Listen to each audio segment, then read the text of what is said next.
द्राक्षबाग शेतकऱ्यांची 79 लाख रुपयांची फसवणूक करणाऱ्या ठगास ओझर पोलिसांनी बिहार राज्यातील सुलतानगंज येथून अटक केली आहे.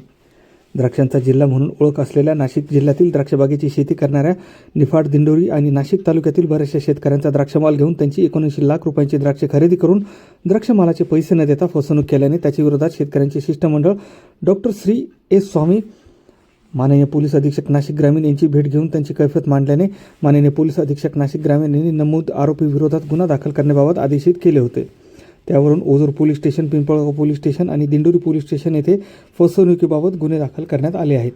ओझर पोलीस स्टेशनकडील दाखल गुन्ह्याच्या पथकात गुन्ह्यातील मुख्य आरोपीच्या वतीने काम करणारे सहआरोपी नितीन जंगल रासकर, राहणार ओझर, तालुका निफाड, जिल्हा नाशिक, कृष्णा रामनाथ निमसे, राहणार नांदुरबारा, नाशिक यांना तात्काळ सापळा रचून अटक केली होती. मुख्य आरोपी नामे हेमंत कुमार सिंग याचा शोध घेण्याकामी पथके तयार करून त्याचा शोध घेतला असता तो मिळून आला नाही. तो सातत्याने पोलिसांना गुंगारा देत होता. पथकामार्फत शिर्डी, राहता, शनी शिंगणापूर, कोपरगाव, इगतपुरी तसेच मोतीहारी, सुलतानगंज, राज्य बिहार या ठिकाणी शोध घेण्यात आला. मुख्य आरोपी बिहार राज्यातील रहिवासी असून तो बीरगंज, नेपाळ या ठिकाणी गेल्याबाबत माहिती प्राप्त झाली होती. तांत्रिक विश्लेषणाद्वारे आरोपी हा नेपाळहून बिहार येथे येणार असल्याची माहिती मिळाली. त्याचा 300 किलोमीटर पाठलाग करून ओझर पोलीस स्टेशनकडील पथकातील पोलीस उपनिरीक्षक शशिकांत सैंदाने, पोलीस हवालदार मच्छिंद्र कडप, पोलीस शिपाई बाळू सांगळे यांनी 4 दिवस तळ ठोकून बिहार राज्यातील सुलतानगंज येथील कावड यात्रेसाठी आलेल्या लाखो भाविकांच्या गर्दीतून त्याचा शोध घेऊन त्यास सुलतानगंज, राज्य बिहार येथून ताब्यात घेण्यात आले आहे.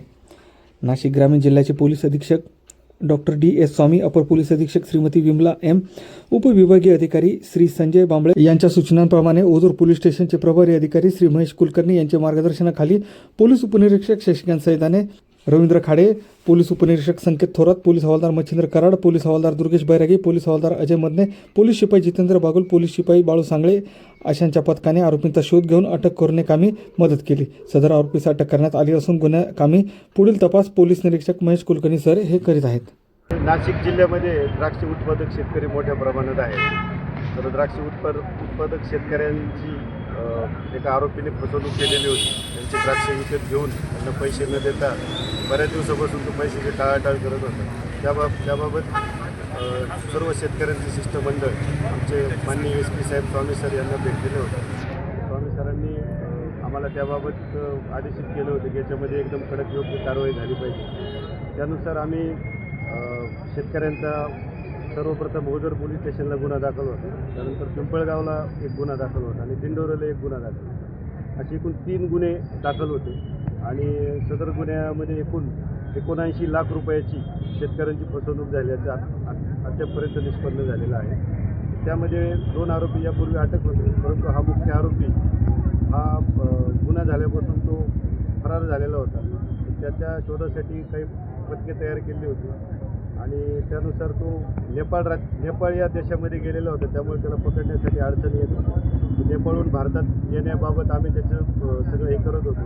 तो जसा भारतात आला तसं आमचं पथक तिथं बिहारमध्ये त्यापूर्वीच गेलेलं होतं आणि त्याचं साधारण 300 किलोमीटर पाठलाग करून सुलतानगंज, बिहार येथून एका कावड यात्रेतून म्हणजे पूर्ण खूप मोठ्या लाखभर समाजामधून त्याला तिथून ताब्यात घेतलेलं आहे आणि शेतकऱ्यांना न्याय देण्याचा आमचा प्रयत्न आहे. यापुढे शेतकऱ्यांना माझं आव्हान आहे की कुठलाही तुम्ही जो माल देताल किंवा तुमचं जे द्राक्ष देताल तर तुम्ही शक्यतो सर्व व्यवहार रोखीने करावेत. कुणालाही क्रेडिट देऊ नये. फसवणूक झाल्यानंतर त्यामध्ये खूप साऱ्या अडचणी येतात. ज्यामध्ये आमचे पथकाचे PSI सैंदाने आणि 2 कर्मचारी यांनी तिथं जाऊन अतिशय चांगल्या पद्धतीने काम केलेलं आहे. रिकव्हरीबाबत काय आता त्याबाबत त्याची कुठं प्रॉपर्टी आहे, काय आहे, त्याबाबत आम्ही हे करतोय. आज त्याला आम्ही न्यायालयापुढे हजर करणार आहे आणि त्याच्या पोलीस कोठडीत रिकव्हरीचा आम्ही पूर्ण प्रयत्न करणार आहे.